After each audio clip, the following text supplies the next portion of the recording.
The tempest upon Texas. Over the past 2 years, a deadly freeze.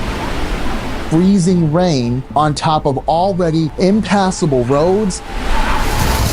Record rainfall and floods. Within a matter of 10 minutes, the place is filled with water. Scorching heat followed by raging wildfires. People here in Carbon, Texas are picking up what's left of their community after an overnight fire destroyed much of their city. I've lost everything. Texas is home to some of the most extreme weather in North America. Is it coincidence, or can we point to something else? Mother Nature's awesome fury, or are we in Texas the co-authors of our own tragic tale? Drilling rigs, they're cropping up again all over the state of Texas. Great news for producers and operators and to the economy. Folks who live next door, they see it more as just a nuisance. But what they can't see is what we all should be worried about. Methane, or leaking natural gas, superheating the planet. And one of the worst spots in the world for it, right here in Texas.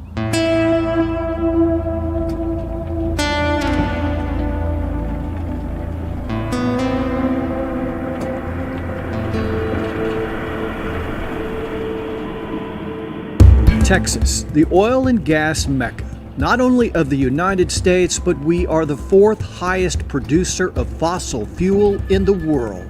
Here in the Permian Basin, a stretch of land covering 75,000 miles in West Texas, beneath the ground sits the largest oil reserve in the United States. More drilling occurs here than in any place in the country. But according to Climate Trace, a consortium of independent researchers studying greenhouse gas pollution around the world, the Permian Basin is by far and away the largest single source of pollution on the planet.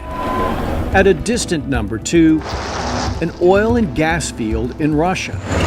The war in Ukraine, combined with a post-pandemic spike in fuel consumption, has put renewed pressure on oil and gas producers in Texas.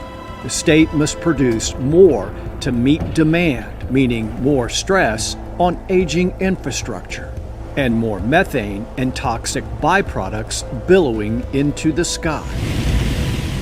Methane, for example, can warm the climate system with about 100 times more strength than the same amount of carbon dioxide.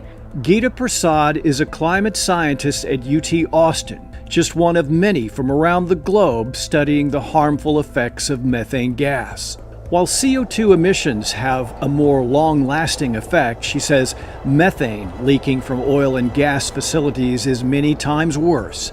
She says together they are the main contributors to climate change. So we really don't want this methane escaping anywhere in our supply chain, whether it's directly through these leaks or through flaring that might be converting that methane partially into carbon dioxide, entirely into carbon dioxide, or not at all. All of those are bad outcomes from a climate perspective. The most renowned tracker of methane pollution in Texas, if not the nation, is Sharon Wilson with Oilfield Witness. She's a former senior field advocate for the nonprofit organization Earthworks and has provided evidence and testimony to NATO and to the EPA. Making some clean energy out here. Wilson and her colleagues travel the state with infrared cameras documenting something the human eye cannot see. Clouds billowing into the sky. That's raw methane and affiliated toxins called volatile organic compounds, spewing out of vent stacks and storage tanks at oil and gas processing plants around the state.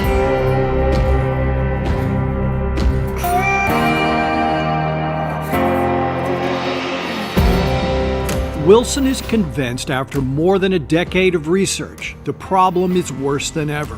She says even advanced filtering technology installed by many operators is not helping. A few weeks ago, we were in the Permian and we observed 26 sites. All of them were emitting.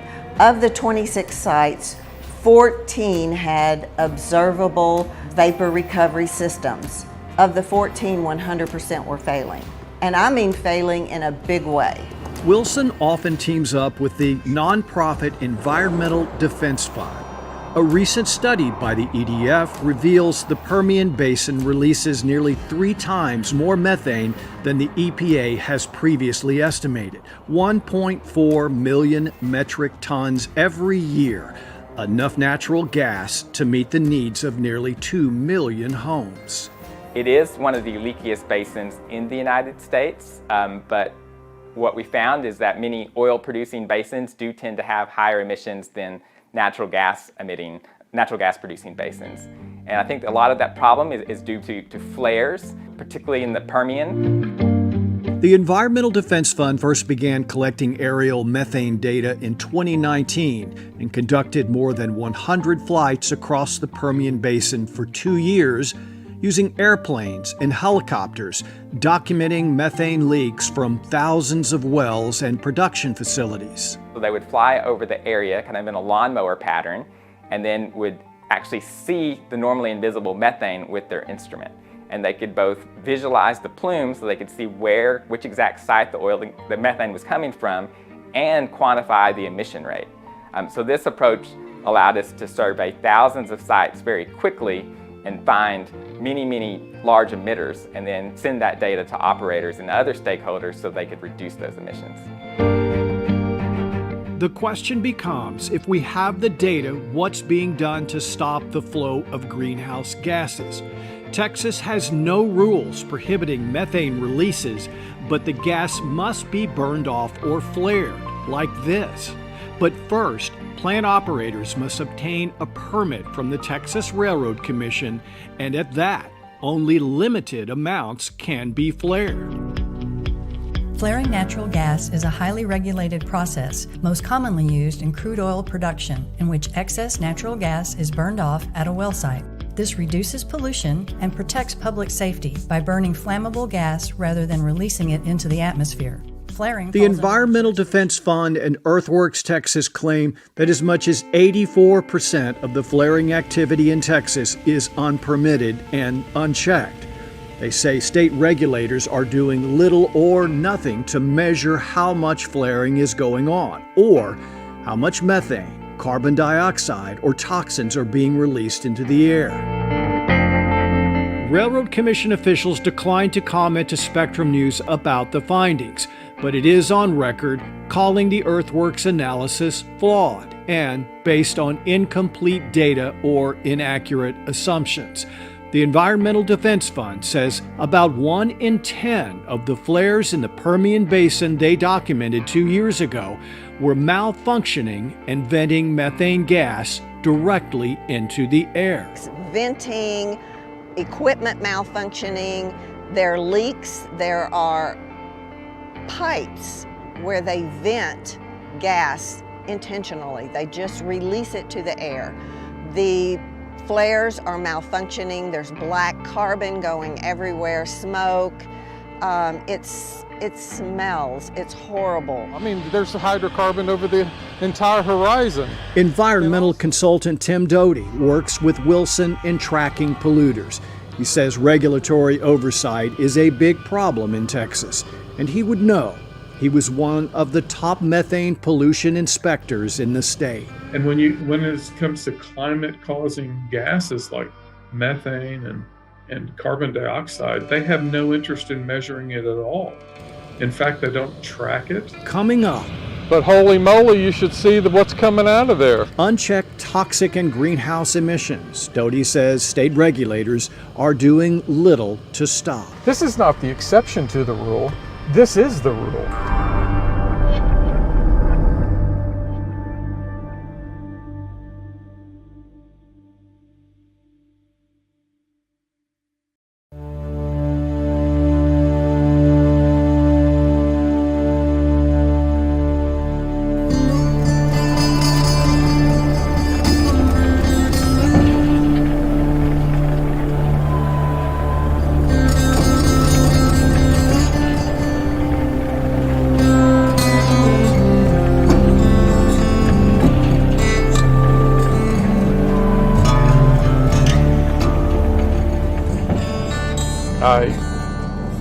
was responsible early on the first couple of years doing mobile monitoring work, so air monitoring. We're going on a ride with environmental consultant Tim Doty. He's a former air quality expert with the TCEQ, the Texas Commission on Environmental Quality, whose job it is to monitor oil and gas pollution in Texas. Doty is taking me on a tour of the oil-saturated rolling plains of Karnes County, southeast of San Antonio. And then became the large project leader, which I managed, 15 to 20 people. Doty led the state's environmental agency's efforts to police oil and gas polluters for 25 years. He says he left his job in 2018 after it became clear the oil and gas industry, the polluters themselves, had more influence over top regulatory officials than he did. Just looking at this from one angle. Today, Doty is an environmental consultant for Earthworks who still patrols the oil fields looking for polluters using his infrared camera. Well, the camera shows me that the flare on the left over here, the taller one, is constantly, continuously leaking hydrocarbon, including methane, which is a greenhouse gas. Is it supposed to be doing that? No. Our first stop is Marathon Oil's East Karnes County processing plant, where for the third time in a week, Doty recorded images of multiple flare stacks releasing raw methane into the air. All I know is we have a continuous emission source sitting here that this is not combusting. That is not the way that it's supposed to be operating. And the TCEQ doesn't appear to be doing its job, right? Because this is just, again, one instance here in Karnes County, right? How many other instances are like this in Karnes County? Then Doty discovers even more methane leaking from fuel storage tanks. The stream up here to the top left, uncombusted hydrocarbon, majority methane. And then we have all these emissions here, right, are coming out of it. See all that movement along this tank wall? See all this movement off of that back tank back there?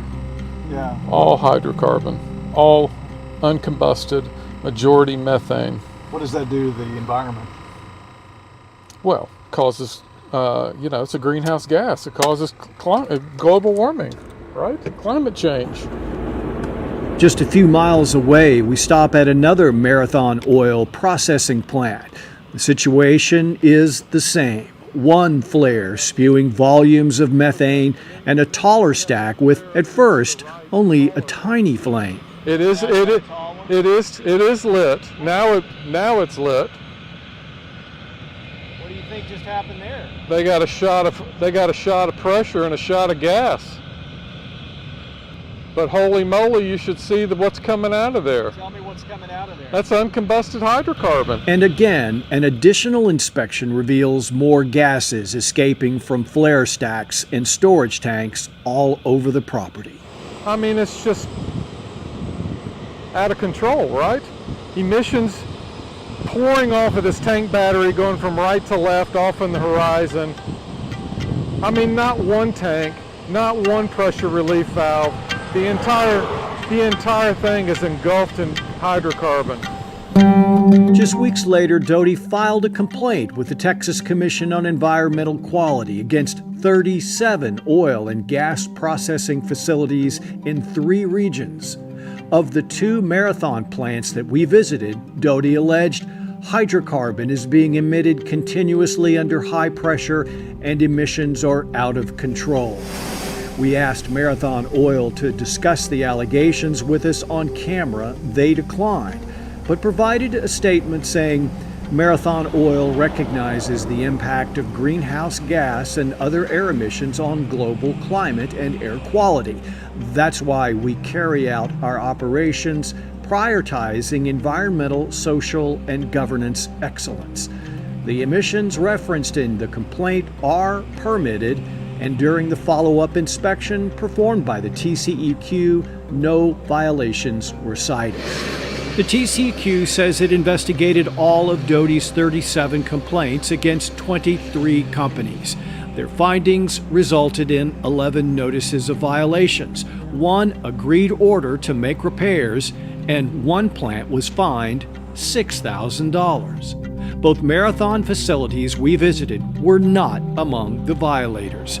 Most of Doty's visually documented complaints were either unfounded or resulted in only a warning. I mean, I think it's pathetic, but it's not surprising to me. I mean, I was on the inside of this agency for 28 plus years on the mobile and did the mobile monitoring and managed that program. So I saw a lot of the end results back in those days.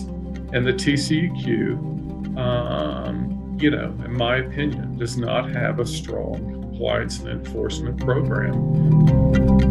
Spectrum News 1 reached out to a number of operators to try to get an understanding of the environmental difficulties they face in drilling and processing oil and gas. No one wanted to talk on the record. Jack McDonald, along with Sharon Wilson of Earthworks, co-authored the study Flaring in Texas, a comprehensive government failure. McDonald says he's not surprised at TCEQ's passive approach to enforcement. Tells me that the violation system that currently exists just is not effective. And I think the reason for that is because the TCEQ and the Railroad Commission have deprioritized fining operators. So oftentimes them getting a violation does little more than just alert them that people are watching them. It doesn't result in any financial penalties or any real change because there's no motivation. When we shared that allegation with the TCEQ, they declined to respond. Another facility investigated by Doty, this one outside of Kennedy, Texas, with a history of dozens of complaints, some of them filed by the family living right next door. Our faith just stands on God to keeping us safe every night, me and him, because you never know. You never know what's coming out of that plant. Their story of sickness and sorrow when we come back.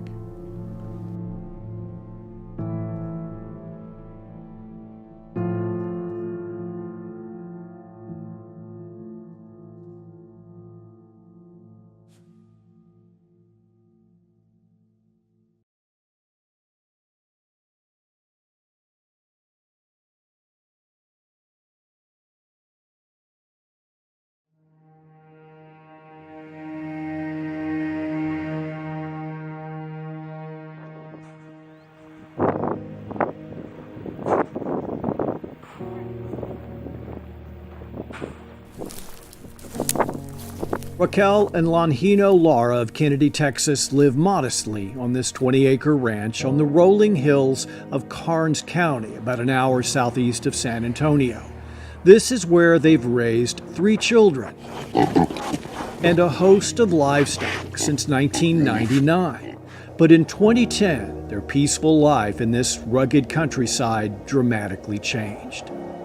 A large oil and gas processing plant moved in next door, disrupting their lives with a persistent roar, noxious fumes, and a vent stack with an eternal flame. They were like, well, maybe the rednecks are coming because you're sewer. And I'm like, no, that's never happened. We lived here since 1999. That never happened. Never. But when that plant came out, you smell all kinds of smells. Do you know what is coming out of that stack that's burning right there? Do you know that's flaring? What's coming out of there? Do you know? All I was told it was VOCs, volatile organic compounds. Yes. Coming out of that stack. Yes, sir. Volatile organic compounds, an invisible brew of toxic chemicals often released into the air during the processing and delivery of crude oil. Chemicals such as benzene, toluene, and xylene are known to cause a variety of health problems common to Texans who live close to oil and gas processing plants. Just months after this plant moved in next door, the Laras say their health and physical abilities began to erode. Longino says it started with nosebleeds, then congestion, headaches, rapid weight gain, and difficulty breathing. He says he was soon forced to stop working his ranch. Before then, I was like up and down. I'll do 14 hours a day, no problem. You And weren't go heavy. sleep and everything. You weren't heavy or overweight. You were No, in good shape. not the way I am now. What happened? He says his doctor has been unable to pinpoint the source of his sickness, but the Laras say it's not just them. They say first their daughters got sick. One went into early labor and lost a child. Then their animals started dying, including their beloved horse, Escondido, who 2 years ago dropped dead. It was 7 o'clock in the morning when I got up and I went to the vehicle and I saw something laying down. I said, that was strange to me because I never seen that before. And I You went didn't and think checked he it out. was dead? No. And then when you I saw came him- inside and I told her, I said, the horse is dead. So how can that happen? Nobody knows. Geeta Prasad, a climate scientist with the University of Texas, says she studied similar cases of serious and unexplained sickness in communities located near oil and gas processing plants. We're seeing reports of communities near flaring sites seeing these higher rates of things like respiratory illness, cardiovascular illness, birth defects, cancer. These are all things that the pollution that is produced by flaring we know is implicated in. Among the studies referred to by Prasad, this one from scientists at Rice University last year, who concluded that flaring poses a substantial threat to human health, such as respiratory and skin diseases. The study also quotes research that found proximity to flares was associated with preterm births, shorter gestation, and lower birth weights. The Laras had always suspected the oil and gas operation next door was affecting their health. As it turned out, they were not alone. State records show numerous complaints against the plant have been filed with air quality regulators at the Texas Commission on Environmental Quality. TCEQ records show a litany of complaints, 67 in all, dating back to 2014. Each one of them investigated, unsubstantiated, and then closed. Until recently, the plant was owned by Validas Energy, which took over operations 3 years ago. Validas strongly denied the allegation, saying it has received 4 complaints since that time, and all have been investigated and cleared by the TCEQ. Validas says it has never detected major issues and has a number of safety measures in place, including daily monitoring of flaring volumes and voluntary monthly inspections. But in multiple visits to the same plant, the environmental group Earthworks has done its own inspection. To the human eye, the plant appears calm and clear, but when Earthworks zoomed in with their infrared camera, they say they quickly found evidence of massive clouds of methane flowing out of the stacks and tanks. I can see the small flare over here. Environmental consultant and former TCEQ investigator Tim Doty has also inspected the site. From my personal experience, I'm not buying it. Right? I've been there near the site, adjacent. I've smelled it. I've seen it. I would not want to live next to it. It's just hard to fathom. The Laras say they have tried to sell their land, but there are no takers. They believe they are now stuck with 20 acres of wasteland that yields nothing but sickness and sorrow. The way I would describe it is like when you've been so active for all your life and somebody deprives you of that and you can't do nothing about it. I guess she used to work. Now she has to work. And that hurts me. That's what kills me the most.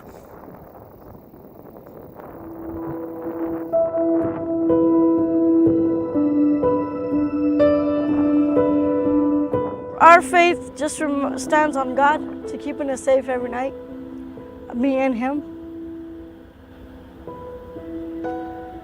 Because you never know. You never know what's coming out of that plant.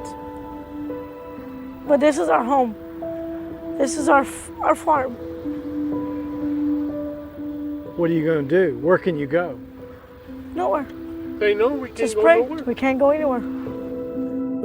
No escape from their ranch and perhaps no answer for the gases escaping the plant next door, which experts say are destroying more than property. Scientists from around the globe say they are destroying the planet. Coming up. Commissioner, you're not going to respond to this? Thank you for visiting with us. I appreciate you being here. I'll be happy to have our office comment to you whenever you have time. Thank you. What state officials aren't saying about the lack of regulation and what some of the regulators may not want Texans to know.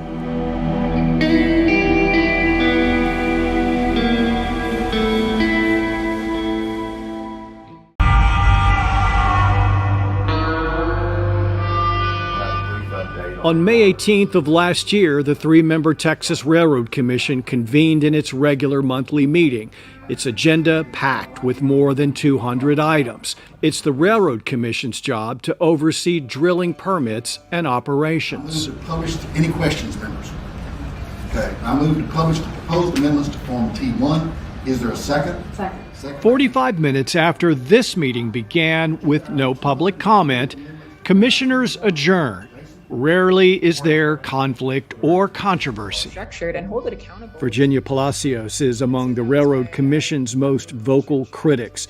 She's the executive director of Commission Shift, the Texas nonprofit devoted to holding the oil and gas regulators accountable and questioning their relationship with the industry they regulate. You know, I think I just felt enough is enough.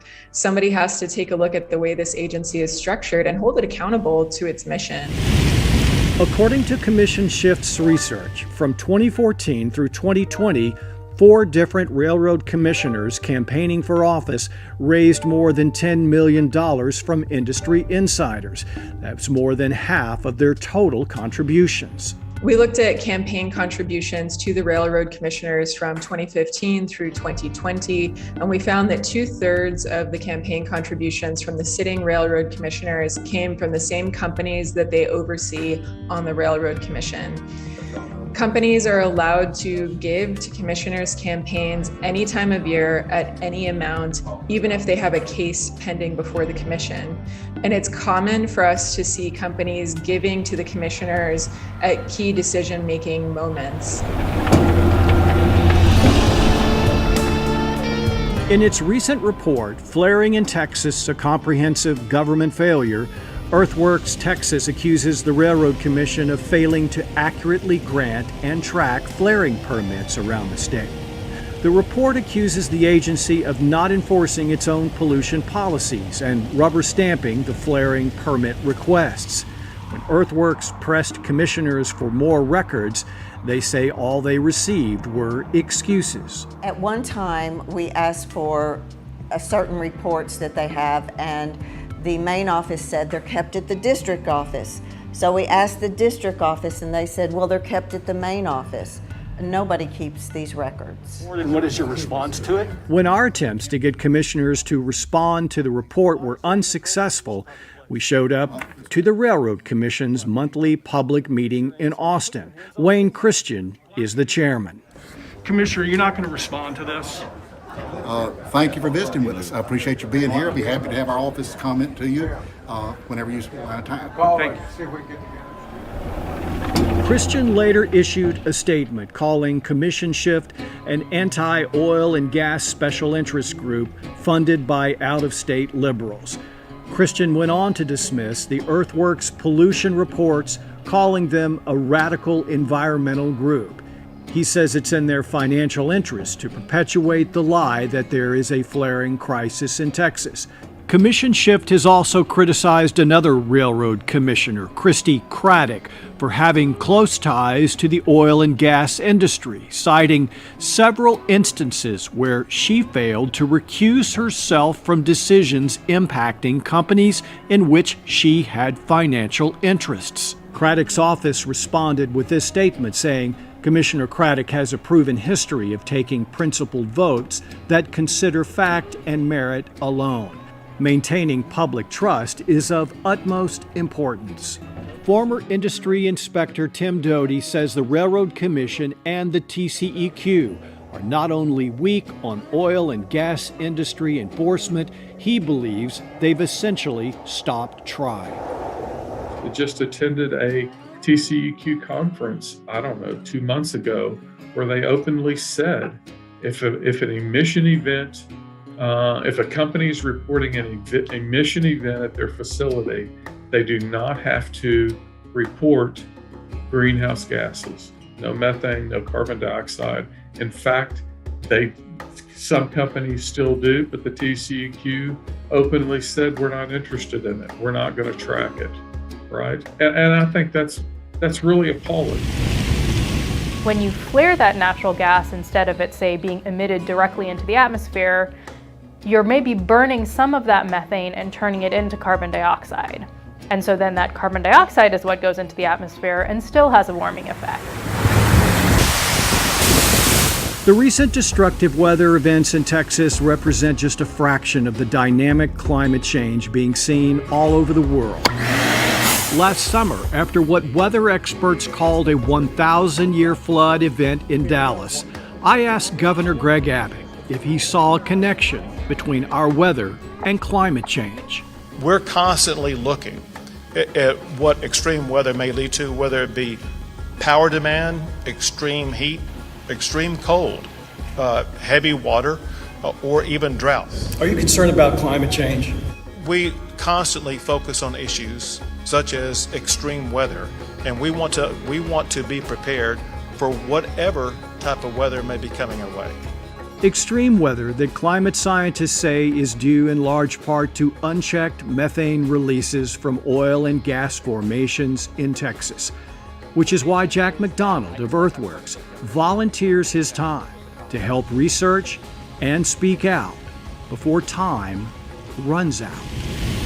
But I think that because all of the data points to this, it is increasingly important that we deal with this issue before it becomes an existential threat, before we push our own species to the brink simply for the sake of profit.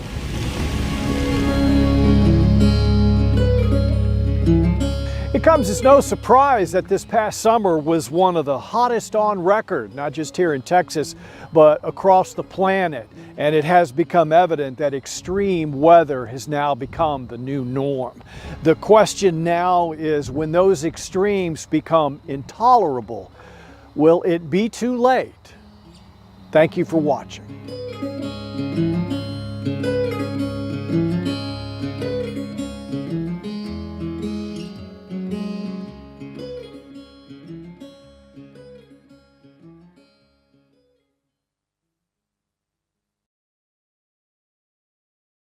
Thanks for watching our YouTube channel. For more stories in your community, click the subscribe button here. You can also download the Spectrum News app or watch us on TV for the latest information, balanced coverage, weather updates every 10 minutes, and more. We'll see you then.